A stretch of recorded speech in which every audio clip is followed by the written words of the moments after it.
Good morning and welcome to this Wednesday, June 10th edition of Trading Places Live at earningsbeats.com. I'm Tom Bowley, Chief Market Strategist here at Earnings Beats, and I'll be your host for the next 30 minutes featuring everything you need to know as you prepare for the trading day ahead.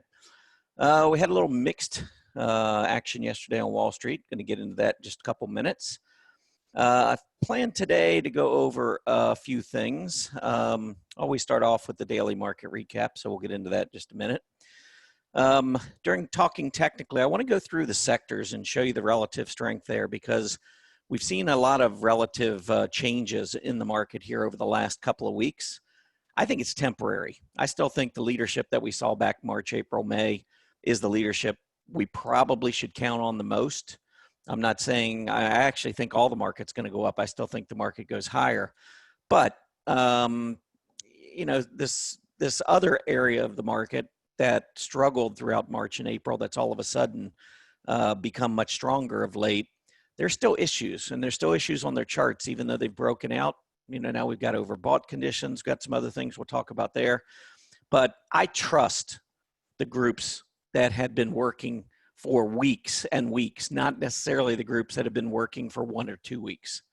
But we'll talk about some of those charts in just a couple minutes. I want to talk a little bit about support because a lot of the strong stocks that have been ignored these past couple of weeks have pulled back. And actually yesterday, really the last couple of days, we're starting to see some of those companies come back to life. So I want to go through support and just show you how I look at support. It's not just about price. It's moving average support, you have gap support, and then when you combine that with reversing candles, those signals can be powerful to a short-term trader. So we'll talk a little bit about support, get into an earnings spotlight, just a couple of companies coming out with their earnings. If we have time, I'll go through and at least go over some of the upgrades and downgrades this morning, and then we'll wrap up with the 3 you must see. So let's first, before we get into the recap, I always like for our new folks to at least be aware. If you go to earningsbeats.com, you can sign up for our free newsletter. This is an opportunity. In fact, one of the charts, the chart that I featured today in the newsletter, I'm going to talk a little bit about when we go over the support area. But this is a 3 times a week newsletter. It's free. Type in your name, email address, no credit card, nothing else. If you don't like it, unsubscribe. We'll unsubscribe you. But I think you're going to find it pretty useful, educational. I think some cases it'll give you some really good trading ideas.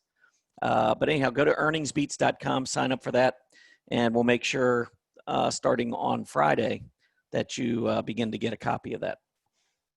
All right, as far as the action yesterday, it was really mixed. The Dow Jones finally rolled over after a huge push to the upside.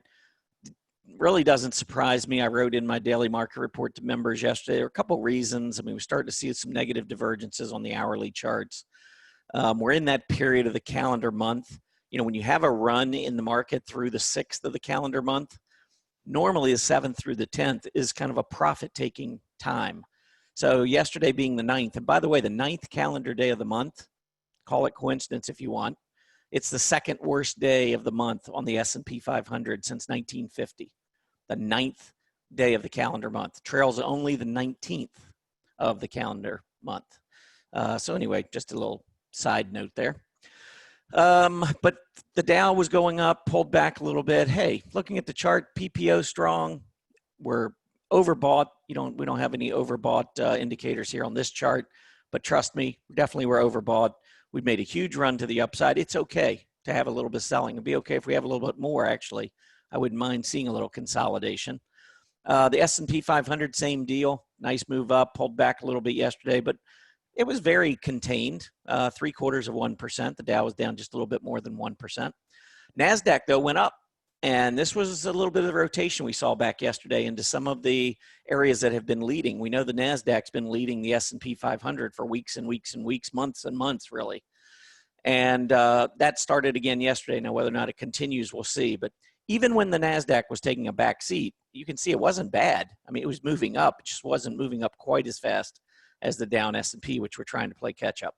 Mid caps had a rough day, down 2%. Small caps, 2.5%. But just like the Dow and the S&P, they've broken out. They look good. PPOs are strong. It's okay if we pull back. Big thing for me is going to be watching these 20-day moving averages because all of the PPOs are strong. So that tells me momentum is very solid. And the way I look at the market, when I've got solid momentum to the upside, that PPO is rising. That's telling me my short-term moving average is pulling away from my long-term moving average. Price is above the short-term moving average, which is above the long-term moving average. That configuration, when we pull back, I look for test of the 20-day moving average to hold. If we don't, then we have to reevaluate. But as long as we hold that rising 20-day, I remain extremely bullish. So that's the only thing that would give me pause in the near term would be a break of the 20-day. As far as sectors go, this was a return to what we had been seeing, really. Technology, communication services, consumer discretionary, healthcare over here, even staples. So you got both of the consumer groups. For a couple weeks now, we've been saying, they've been taking a back seat. Well, they've been taking a back seat, but they haven't exactly been bearish. I mean, look at these charts. Technology continue going up. Communication services, same thing. I mean, they're going up almost every day. It's just that we saw financials and industrials and energy stocks making huge leaps to the upside. And so they just kind of dwarfed these little minor moves that these groups were making. But these have been the stronger areas, especially technology, healthcare. Healthcare, yes, it's been consolidating much more than some of the others, but you can't see it on this chart, but it's right up against resistance. And I think if XLV breaks out above 105, I think we'll probably begin to see much more leadership coming out of this group. So that's something to watch, keep an eye on. The 10-year Treasury yield, I do want to mention the Fed is meeting. They met yesterday. They'll come out with a policy statement today at 2 p.m.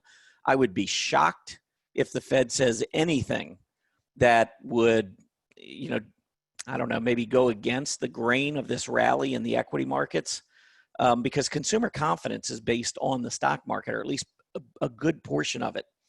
And so when the stock market's good, consumer confidence is high. When consumer confidence is high, you spend money, you buy homes, you do all these different things that I think the Fed is looking for, not just to pick up our economy, but to create or recreate jobs. A lot of jobs lost the last several weeks. So I would be shocked if the Fed did anything but come out and say, we fully support the economy. We're going to do everything we can to keep this momentum that we've got going. We're going to keep it going as we move forward.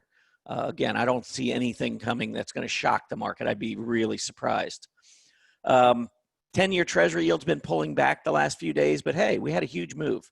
0.65 to 0.95. That was a big move. We've pulled back a little bit here the last few days, but again, that's okay. Let me get an update, make sure I got the latest here. Yeah, we're 0.80 right now. Again, just like the major indices, I'd watch this 20-day because if you notice on the way down, for the most part, we stayed below the 20, which was below the 50. The PPO was negative. Now we've got the yield above the 20, which is above the 50, and the PPO is positive. So I look at this as an uptrending 10-year Treasury yield right now. And when the 10-year Treasury yield is uptrending, that is good for stocks. Now, you've always got new money coming in. When I look at an uptrend, I'm just looking at rotation. To me, that means rotation. 10-year Treasury yield going up, that means money's coming out of Treasuries. And normally the yield goes up because of the anticipation of better economic strength or better economic conditions ahead. So when I see the yield moving up, that normally is a sign money is rotating, that professionals are looking at this and saying, hey, I've got a better opportunity in equities. So they rotate out of Treasuries, move into equities. So if you go back and you study history, when you look at the yield on an uptrend, it almost, not always, almost always coincides with the stock market moving higher.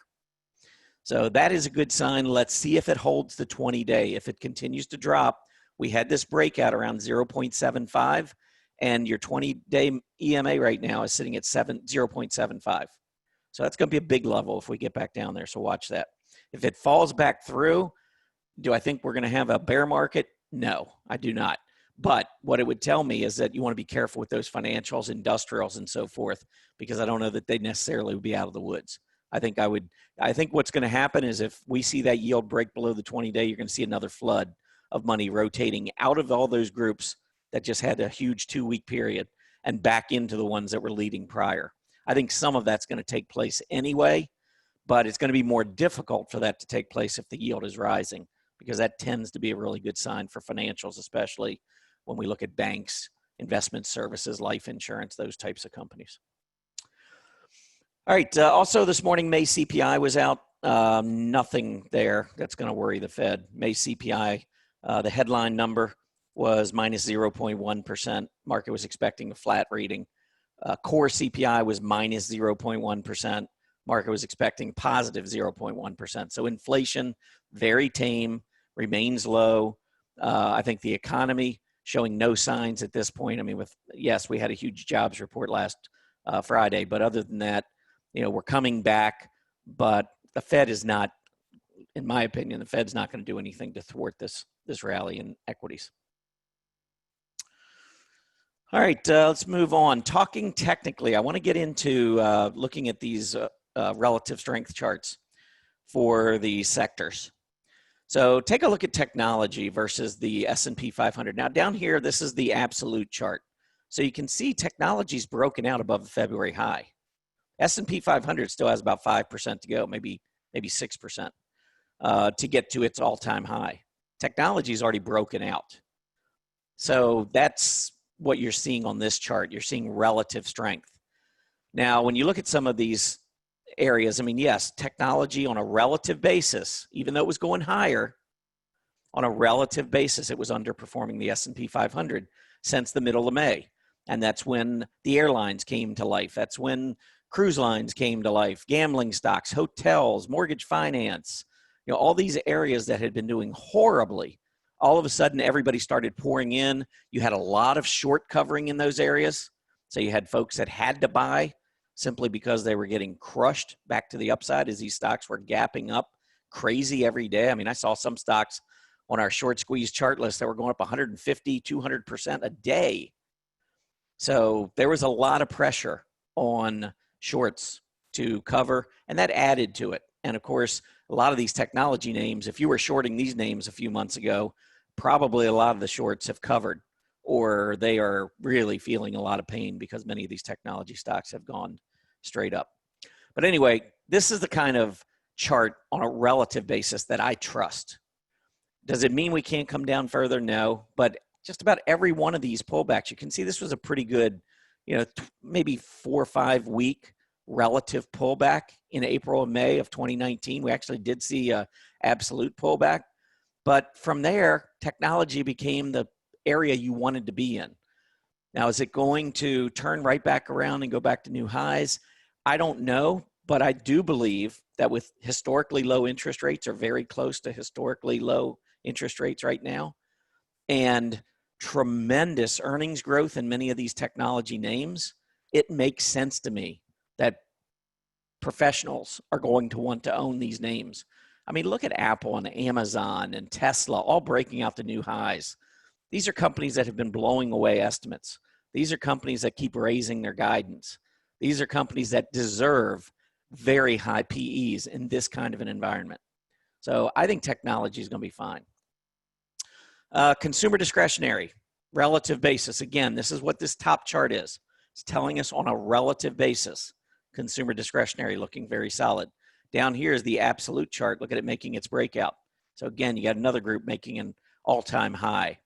Communication services hasn't quite made that all-time high on an absolute basis, but showed tremendous relative strength, pulled back once again since May 15th. Yesterday we started to see that turn back to the upside again. Industrials, now this is the flip. So industrials, very, very weak on a relative basis. This is that late May into early June rise on not only a relative basis, look at the absolute basis. I mean, this was a huge run up in industrial stocks, but we haven't come close to where we were. I mean, you got to keep the big picture in mind here. Sometimes you get, especially as a short-term trader, your memory sometimes only lasts a few days. And so you get into this rut. You think, okay, industrials are the place to be. Well, still on a relative basis, this is not a great group. Now, is the relative strength going to remain above the 20? Is this relative PPO going to continue to rise? Those are a couple things I'd be watching on areas like industrials and financials. Look at financials, relative, go right up to the 20, that relative 20 week moving average and rolling back over. PPO, relative PPO, making that break. But, and this is what a lot of folks, where I would disagree with a lot of technicians. Technicians look at these PPOs and they say, oh, we're getting a crossover. Now's the time to jump in. Well, if you're catching a bottom, that yes, that will turn out to be a great move, getting in on that first crossover. But if we're not getting a breakdown, what this is really telling us, it's not telling us that bullish momentum. This isn't bullish momentum. This is a reduction of bearish momentum. We're still well below zero. We're still at -4. That's tremendous selling pressure on a relative basis. But yet some folks look at it and say, oh, it's what it is that the massive steep decline that we had is slowing because we're finally getting some kind of a bounce. But that doesn't mean we're out of the woods and that everything's perfect. And so I think one of the most misleading technical indicators that I see traders use is simply looking at this crossover from being down below the zero line and saying, this is the cross, this is it. Now, I would rather see maybe a positive divergence setup where price action goes lower, the PPO doesn't go quite as low, and then it makes that turn back above. I think that's a little bit more of a signal that I would trust. Healthcare. Now, healthcare's come down a lot here in the last 2 months. I showed you the chart. I mean, look at it on an absolute basis. I mean, we're still up near a high. It's not like we're selling off. It's just money's been rotating out of that group and going into some of the other groups. So on a relative basis, we have really fallen. But we're still above the zero line. We're still above the 50. We have come down below the 20. I would want to see healthcare turn back around. And like I said, if the XLV gets over this high and gets back up, you start seeing 105 on the XLV, I suspect you're going to start to see this relative strength line pick back up again. Consumer staples. Relative strength has been absolutely horrible, actually. So this is one that, showed some strength, a little bit of strength yesterday, but we are at, more than a 1 year relative low. So consumer staples definitely have taken a back seat. Real estate, like the industrials, like the financials, getting a big bounce, but that was after a tremendous amount of relative weakness. I'd be careful. We could get a rollover here. Excuse me, utilities, not a big fan of utilities. Also down near 52-week low, really down pretty close to about a, 18-month low on a relative basis. Energy, yeah, energy's been awesome lately, but look at the long term. And we could go back. I could show you this chart for the last 8 years, and it's been downtrending. I think the dollar still remains in an uptrend. So I have problems with energy. It's been a great bounce for those of you trading energy and doing well. Congratulations. I mean, it's about time, right? I mean, this is a group that got crushed back at the beginning of the year. We saw crude oil prices go negative at one point last month. But now, crude oil prices have come back. Energy's taken a, pretty big move to the upside. But I'm not trusting it. I think it needs to stay above this 20-week. If it rolls back over, I'd be a little careful with energy. Could be that the short-term run is ended. Materials went a little bit further and got all the way up above the 50. And you can see the relative PPO closing in on that zero line. But once again, we've seen this before. Here we saw it above the 50. We saw it closing in on the zero line.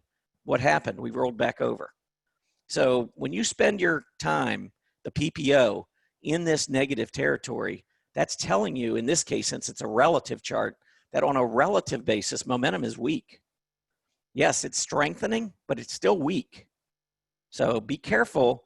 Just because materials have done well the last couple months doesn't mean that we're not going to see a rollover. I mean, we saw 2.5 months of strength here, and then it resumed it. That moved to the downside. Here was just more of a quick blip, I should say, up to the upside, and then right back over again, and more relative weakness. I need to see the dollar break down before I'd be more convinced that materials and energy are going anywhere on a relative basis. Not to say they can't go higher, because I think there's a bull market. I think all groups are going to go up on an absolute basis. I'm talking about on a relative basis. If you're trying to beat the S&P 500, you need to be in the right areas of the market that are beating the S&P 500. What this tells me is the long-term materials have not been the place to be. Energy has not been the place to be. Financials have not been the place to be. Industrials and so on. Real estate. That's why I continue to look at technology, healthcare, until the market proves to me otherwise. 1 or 2 weeks is not proving anything to me. That's simply money looking for some value. We went through a period the market was looking at value, market was looking at cyclicals. Well, that may have changed yesterday. Why am I saying that? Well, take a look here at the week. This is what I call my week AD chart list, week accumulation distribution from early March through May, maybe through the middle of May. We were looking at companies that everything was gapping down, especially back in March. We were getting these huge gap downs, but then when the market would open, when bell would ring, we'd see some stocks rallying back and other stocks continuing to move lower. Those that continued to move lower looked like they were being heavily distributed to me, and they went on this weak AD list. Those that were rebounding and trading up most days were put onto the strong AD chart list. And it has been fascinating watching the performance of these groups. So this was the weak AD list yesterday, and you can see that, and there's 268 stocks on this list. Yesterday, 5 of them went up. Only 1 of them went up more than 1%. 1 out of 268. And when you look at this, I see a home builder, I see a home builder, I see a home builder. There's a home builder. I think it's pretty obvious home builders are coming back, and I like that. I think they should do well. Once we get relaxed social distancing, well, not social distancing, but the stay-at-home orders, and you got people out again. I mean, home prices are still extremely affordable with record low interest rates. So this is a group. I'm not surprised. You look at the scooter on some of these stocks, 97, 83. Bees are not so much, 61. Toll Brothers not so much, 56, but they're improving. Hovnanian 97, that's pretty high. It's getting up close to being among the better performers. So not shocked that one was a winner. Look at what happened at the bottom of this chart list. So a lot of the stocks that were not doing well back throughout the pandemic, all of a sudden, look at all these percentage losses. I mean, we only saw 1 that gained more than 1%. Look at all of these that are losing 66%, 22%, 17, 16, 16, 16, and so on. Now, when I go over to the strong chart list, it wasn't a huge day for this group, but it was a completely different kind of day. Only 1 lost more than 10%. Actually, I got the numbers here. 17 lost more than 5% versus 131 on the weak chart list. 131 lost more than 5%. 204 on the weak list. 204 lost more than 3%. That's 76% of that list. Only 12% of the strong AD chart list lost more than 3%. So do you see how these 2 different groups were being treated yesterday? All of a sudden, and there were a lot of good stocks that did well yesterday on the strong AD. Remember, weak AD, we had 1 stock gaining more than 1%. Look at all these. Now, there are 372 on here. 28 of them gained more than 3%. So that's only 7%. But it's a whole lot more than what we saw on the weak AD list. So we're starting to see that money rotate back. I think that's important as a short-term trader. All right, let's move on. I want to get into support. So I'm going to pull up some stocks here and just give you an idea of some things that I look for when you get these pullbacks in stocks. Abbott Labs, we pulled back. We've marked support around $88. Here, maybe 88.5. Down here, around 88. Well, look, as we hit the 50-day moving average, it looked like we were breaking down. We went below 87.5, and then we reversed back up, closed at the high on the 50-day moving average. To me, that's the sign of a potential reversal. So this is one that when it broke back up and set a new intraday high, I actually alerted our members at Earnings Beats on our daily market report that I write every day. This is one of the scans I run, a stock that has gone down that shows a lower high 5 days in a row, and now it's starting to reverse. Imagine running that against the strong AD list, because many of those stocks have been coming down, and now we're starting to see reversals back to the upside. Another stock that I also had, I've written about many times on that list is Dexcom. Now, Dexcom only went down 3 days in a row, but look at that reversing candle. See that bullish engulfing candle right off of the 50-day moving average. And oh, by the way, it also was a double bottom, hitting price support around that 340 level. Now look at it 2 days later, 380. These are the types of things that as a trader you want to begin to visualize on the charts. When you've got a strong company, I know sometimes you think, oh, it's going down, something's wrong with it. That's the way the market works. Stocks that lead don't go up all the time. They pull back. Now, you can make the choice of whether you want to chase them or whether you want to get them when they're on sale. I mean, I never go out looking for a pair of shoes and say, well, I'm going to wait until that pair of shoes doubles. And when it doubles in price, that's going to be a good time to buy it. Who does that? Don't you wait when you're looking for a pair of shoes, it goes on sale and it's 50% off? I don't know if I'd want a stock that's 50% off, but a stock that's 10 or 15% off, a lot of times will look pretty good to me if it's been a leader. So that's the whole idea. The way I trade is I want to see the strength begin to reappear. And that's how you see it. You get down to a support level, you get a reversing candle, you hit a moving average. Look at the PPO. We were at plus 10. It's not easy to get a stock up to plus 10. That is tremendous relative strength, tremendous momentum to get a stock up to 10. Well, what has the last 30 days done? It's brought us back to the 50-day, but also look at the PPO now, down closer to 0. Now you're not chasing. Now you've got a better chance. Dexcom could have continued going down. I actually bought this when I traded out of it when it hit the 20-day moving average. I wasn't sure if we were going to go through. But this was a stock that when it got to price support, hit that 20 or 50-day moving average, I just felt like there wasn't a whole lot of downside risk. And for me, it's actually in one of our portfolios. I really like trading our portfolio stocks. Those are on those portfolios for a reason. Those are some of my favorite stocks.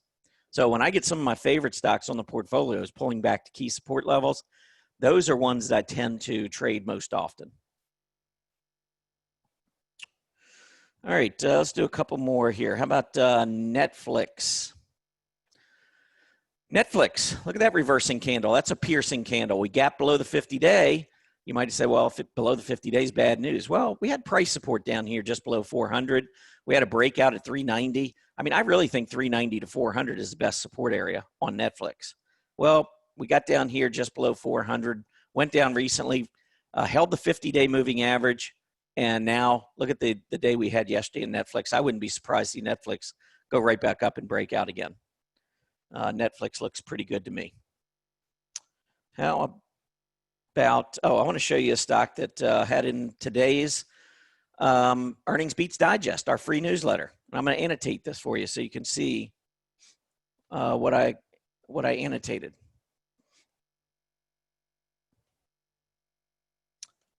Some people, when we get gap ups, are looking for gap fills, meaning that when you get a gap up, this was earnings related back in early November. So we had closed right here at about 67. And then the next day we opened at about 77. So that's a gap. A lot of traders will look for that gap to fill, meaning that it'll go back to 67 at some point. Well, when I see a gap up like this, and then I continue moving higher throughout the day, and especially when I close on the high or close to the high, and the volume is really heavy, I'm very bullish. We're going to run over today, by the way, but that's all right. I've got a few things to talk about here. But I actually love this kind of a chart, and I find that to be a very bullish candle because if you understand the way the market works, when everybody wants in on one side of the trade, you've got market makers on the other side. When you've got demand and supply that are not in balance, and that usually happens after an earnings report, I think it's really important to see how a stock trades that day or maybe even the next couple of days after that earnings report comes out.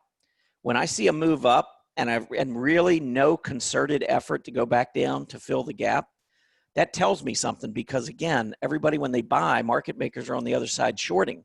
Market makers don't lose money very often. So when they're shorting and a stock still doesn't go down, it's telling me there's a lot of interest in the stock. And so that normally tells me that the top of gap support becomes the key area to watch, not the bottom, not the gap fill. And if you look at EVBG, not once, not twice, but 3 times the last 3 quarters, when it gaps up, that opening price has been great entry multiple times down the road. In February, earnings report, big volume, gap up, we keep going higher. Do we ever go back and fill this gap? We do not. Instead, where do we come down to? Right to the top of this gap support. I mean, here you could have bought at 94. 3 days later, you'd been over 120. Now, I don't know if you'd be holding that long. I probably wouldn't. I'd be, probably so happy after a couple of days. If I got 10 or 15%, I'd probably be gone. But my point is, gap support held. Now look at what just happened here. Earnings in May. Look at this huge move, big volume.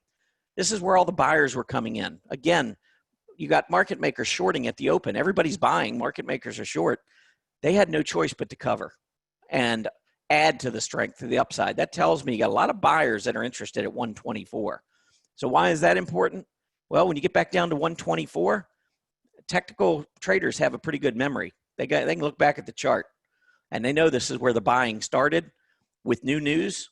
And as a result, that's where you got the big reversal on EVBG.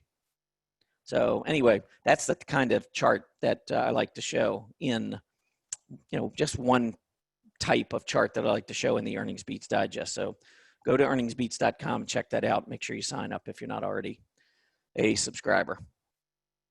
All right, let's keep moving on. I want to get into some earnings here.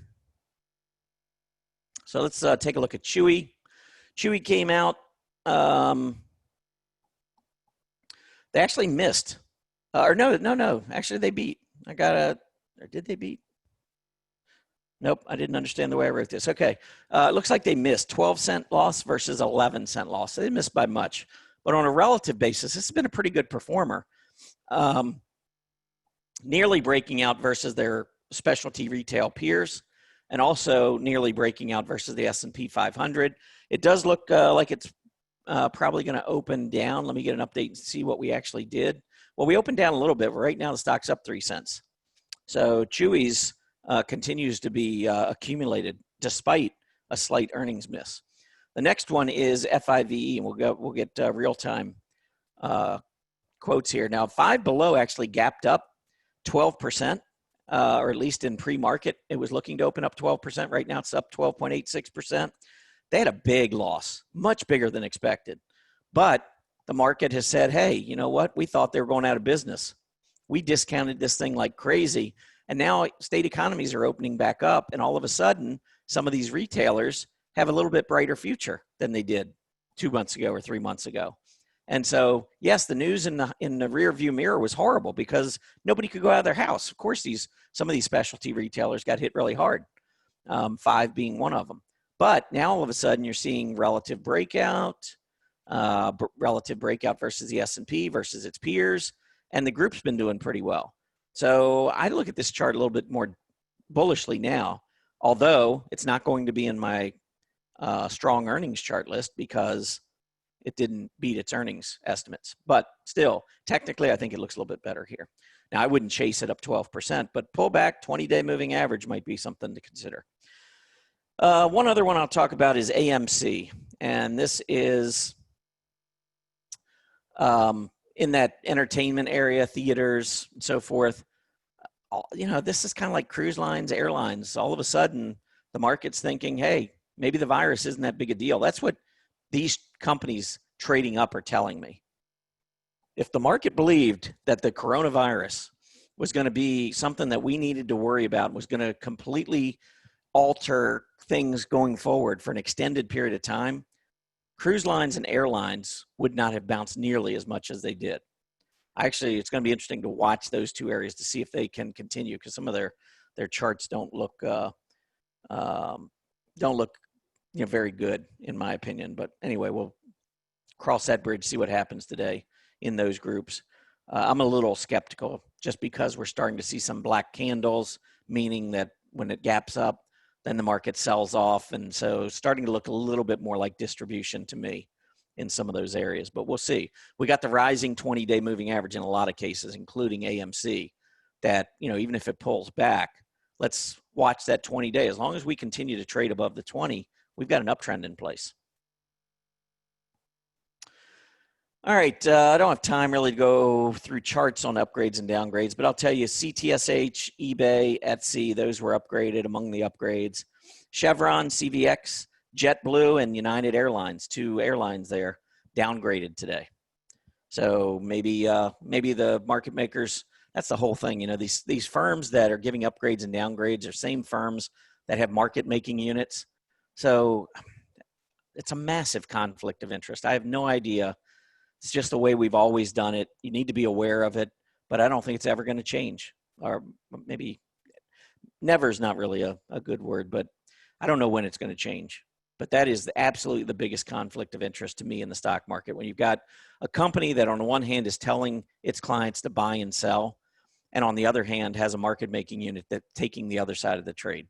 And I know it's short term and you're just it's just for liquidity purposes, but still you're telling a client to buy. And then if everyone goes out and buys, then you take the other side of the trade. And short term, you have incentive to make money on that short. I don't get it. I think that market makers should be independent, but that's just my opinion. All right, 3 you must see. Let's wrap this thing up. Before I get into that, I'll give you a quick update on the market because we're just going quite a bit over today. Little bonus. Dow down 80, NASDAQ up 48. So without even looking at anything else, I'm going to say that this rotation back toward those strong stocks continues today. If you look at the percentage down, look at what's down. You got, here's your cruise line, airline, cruise line, energy, cruise line, airline, energy. Those themes that were really hot for the last 2 weeks, not very hot today. And I'm sure if I do the percentage up, we're probably going to see some of those big winners. Vertex in our portfolio, PayPal's in our portfolios. Citrix isn't, but that was one I really liked.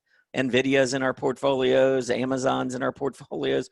I mean, these are the ones that are leading our portfolios higher, I would imagine, today, as the money rotates back into some of these groups. All right. Let's get into the 3 you must see. So first, and these were all areas that were doing well and have turned back around. JWN, this is Nordstrom's. First thing I want to point out to you, look at the filled candles. Today, right now, we're working on our 4th one in a row. A filled candle means you close below the open. So yes, we were going up these 2 days, and yes, we broke out, but we were finishing below the open. It was all of our strength was coming at the opening bell. And then the net of the day was negative, even though the prices were going up. So I think we got to watch the rising 20-day moving average and see whether or not that holds on Nordstrom. But you can see we're at 20 and change. Before the pandemic hit, we were over 40. So yes, we've been hot lately, but on a relative basis, you know, if you went to sleep on February 20th, 19th, and you just woke up today, you'd see a 50% haircut, while you've got other companies like Amazon, Apple breaking out to all-time highs. So yes, we took different paths, and yes, this is a stock that's been really strong lately. Be careful, because these are stocks that have been underperformers over the bigger picture with this pandemic and with this paradigm shift. And I think a lot of shopping is going to be online going forward, whether or not we have pandemic or not. And so stock like Nordstrom's, I would be careful with. I don't think that this is going to be a leader personally going forward. Next up, Simon Property Group. Same kind of a deal. I see an island reversal. And these can be very powerful. Big move up. All these gaps really look good. Well, then we gap down. And so essentially we're leaving this candlestick up here on an island by itself. So going up, going up, going up. And some might look at that and say it's a hanging man candle, which it is. I don't usually use that as a reversing candle, but the confirmation on this gap down is that is now on an island by itself. And this doesn't mean that, hey, market, stock's going to fall apart and it's going back down to 45. That's a short-term reversal. So I would be looking at gap support, the rising 20-day price support, I think somewhere down in the 70, 77, 78 range. In that trading range is where we're going to find out about Simon Property Group. And then the last one, same kind of a deal, XLE. Energy, been on fire, but look at that hanging man and that island reversal. So move up, gap back down. When you gap down, you confirm it. So that is a major resistance level now. Support I see down at around 40, rising 20-day, 40.91. And remember, we were talking about, hey, this is a group needs to get above 40. Well, we did it. Now that 40 area becomes a support level. So short term, I would say trading range 40 up to about 47. Let's see where we go. But I would not be surprised to see weakness or at least consolidation. And that tells me that if the market's going to go higher, the other areas of the market that were weak for a period of time that are now bouncing back, those are the stocks that need to lead us. All right, so I gave you an extra 10 minutes today. This is probably the longest Trading Places live session ever. I think I did see a question. What if interest is going to zero, what happens to the yields? Well, I mean, yields can go negative. I mean, we've seen that in a lot of countries. Personally, I don't understand it. I'm not going to buy a bond if I have to pay somebody to hold it for me. That just seems crazy. It seems as crazy as crude oil going negative. People would, I mean, you could get paid if you had a swimming pool and you wanted to fill it up with crude oil. Somebody would pay you to put oil in your pool. I mean, that's got to be an extreme, but that technically was what was happening. There was so much supply and so little demand that there was nowhere to store it. And so that was the reason why crude oil prices went negative. Interest rates can go negative.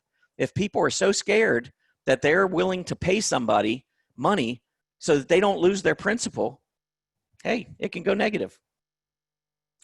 But if I have a company that's growing earnings and interest rates are zero, what's the worth of those earnings?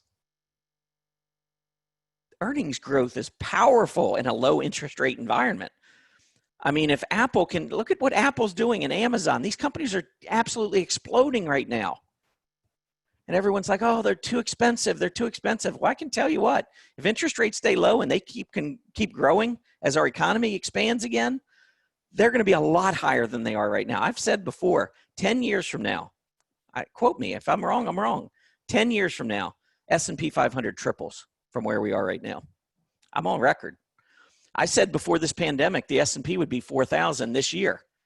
And I think if we hadn't had the pandemic, we might already be there. And maybe we're still going to get there with a pandemic. I'm very bullish. You can probably tell. If I'm going to err, if I'm going to make a mistake, if I'm going to lose money, it's going to be on the long side. It sure as heck isn't going to be on the short side. All right, got to run. Market open. Again, give one quick final update here. We got the Dow now down 129, NASDAQ up 58, NASDAQ 100 up 87. Here we go again. It's going the opposite direction. Stay away from the airlines, stay away from cruise lines, look at technology and healthcare. I think that's where we're going to see some, and communication services, consumer discretionary. I think those are the areas you really want to be thinking about here. All right, everybody have a great day. Be back tomorrow over at Stock Charts. It'll be a recorded session, but I'll be over there at Stock Charts TV tomorrow. Happy trading, everybody.